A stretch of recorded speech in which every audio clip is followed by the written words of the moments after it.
My name is Shalina Diambo. I'm the Executive Director at Siaya Muungano Network, and this is our statement. We, the undersigned human rights organizations and defenders of devolution in Siaya, representing the interest of different groups of people in the county who are women, youth, persons with disabilities, business community, older persons, the transport sector, amongst others, are aggrieved by the current happenings in the county government of Siaya, which is affecting good governance and accountability, as well as adherence to the Constitution of Kenya 2010 and its tenets of devolution. We further take great exemption to what is currently happening in Siaya, where we've had situations of service delivery being completely grounded due to continuous fight over the control budgets and tender opportunities between the County Assembly of Siaya, which is led by Honorable George Okode on one side, as well as the governor on the other side, who is His Excellency James Orengo. So as Siaya County Civil Society Network, we are keen to respect and adhere to the constitutional principles and provisions that relate to devolution, and we recognize that as elected leaders, they only hold sovereign power on behalf of the people of Siaya County and Kenya at large. Secondly, counties exist so that they serve the people, not themselves or their leadership. And right now it is horrific to witness a scenario where our leaders have assumed duties which were not conferred to them by the Constitution of Kenya, and this has led to them putting their self-interest above service to the people of Siaya, which is not right. We bring to the attention of the people of Siaya, those who are in the diaspora, as well as the media who are with us today, the Senate and the country at large, the following pertinent matters that are affecting service delivery and good governance in Siaya. And therefore, as civil society organizations in Siaya, we shall officially launch a signature collection from the electorate to petition the President of the Republic of Kenya under Article 192 to suspend the county government of Siaya.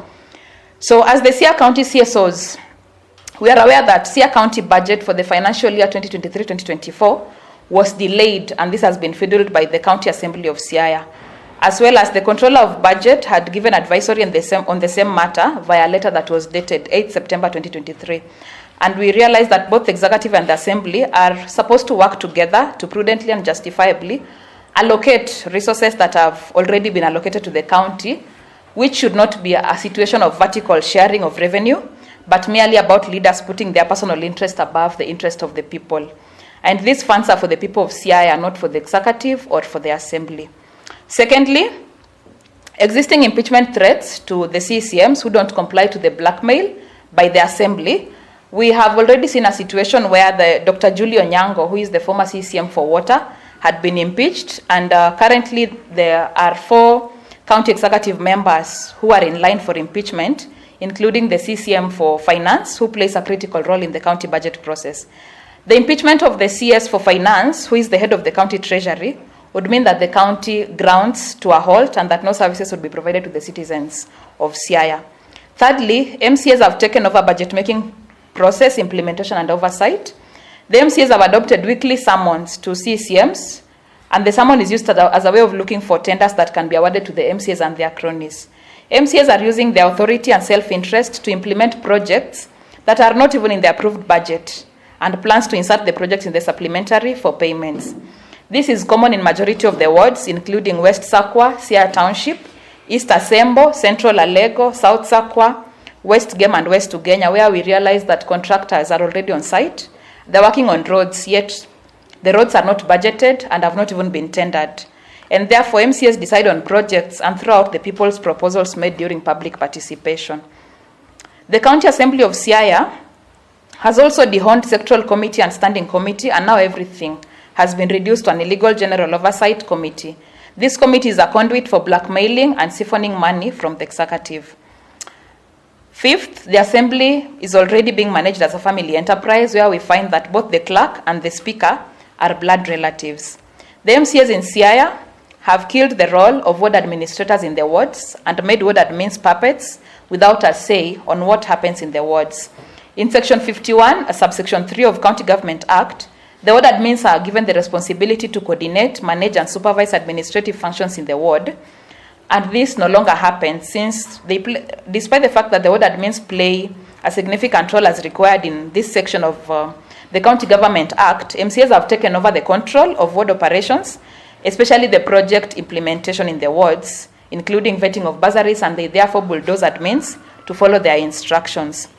The County Assembly of Siaya and the Executive have irregularly inserted pending bills that do not exist in the financial year 2023-2024 budget, which is one of the issues that was raised by the Controller of Budget in the letter dated 8 September 2023.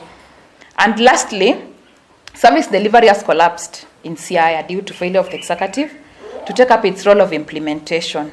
And we find that we are in a situation where the Assembly is, the Executive is funding the Assembly, who have an insatiable greed. Thank you. Peter Luya. I work at Tembea Youth Center for Sustainable Development, who is a member of Siaya County CSO network. Now, as a CSO in Siaya, we would like to state as follows on the matter. We re-emphasize that ultimate consequences of invoking Article 192 is the ballot, and that all the leaders, both in the Assembly and the Executive, would have to go back to the ballot, and we shall launch a signature collection campaign in all the 30 wards to petition the President to suspend the county government of Siaya. We call out ODM party to take charge and rein the rogue leaders, especially the Siaya County leadership. They are the enemy of the people. The Assembly leaders, and together with the MCAs, have raped and injured our beloved county of Siaya. We demand that the county government of Siaya, both the Executive and the Assembly, to salvage the situation and put the needs of the people first. It is clear that the grid has taken the place of service delivery and development. This alone puts the devolution under heavy threat.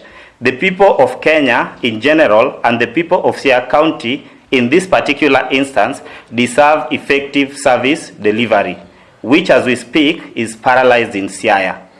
Lastly, we demand Governor His Excellency James Orengo to take charge of the county, put in the right system that can facilitate effective service delivery, provide adequate feedback, engage with the people of Siaya, and promote accountability in public resource utilization. Working with the County Assembly of Siaya is not a bad idea, but it must be in good spirit to the people in terms of service delivery. Do not collude with the County Assembly to bring Siaya County to a standstill by serving their interest. We are giving the county government of Siaya, ODM party, the Speaker of Siaya, and the Governor 3 weeks, after which we shall launch signature collection. We also ask people of Siaya to stand with us to ensure we bring justice in Siaya. Thank you so much. And the Assembly is wrong, but the reality is that there are 3 others, and these people are being targeted because they are not financing the appetite, this greed of these MCAs for their trip to Kisumu, because they want that General Officer goes to Kisumu and you fund them. And this money must be paid upfront. Nothing happens before they are paid. So these people are working in fear, because every week you are someone, and there is someone, the law does not give Assembly power to keep on summoning MCAs every week. If you summon them every week, what time will they serve these people?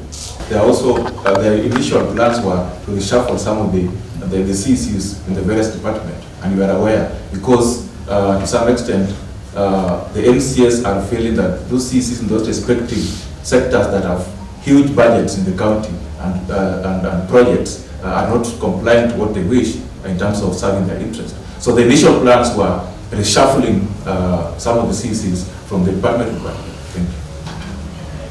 We'll do a formal communique to the governor out of this. We'll do a formal communique to the speaker out of this. We'll do a formal communication to the ethics and corruption and to the party leader of ODM, so that when we move to the next level, we are clear in our path. Thank you. Thank you.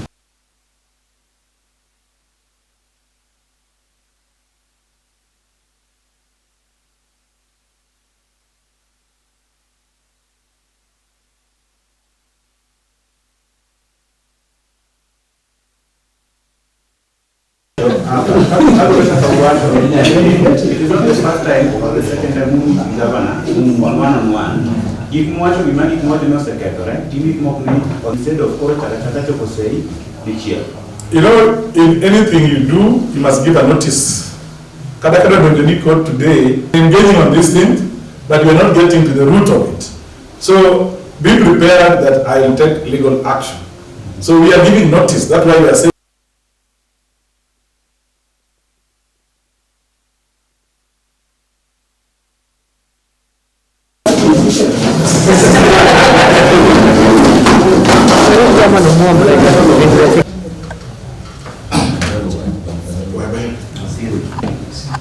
No, I just wanted to maybe ask if you can tell us off the mic the 3 C's.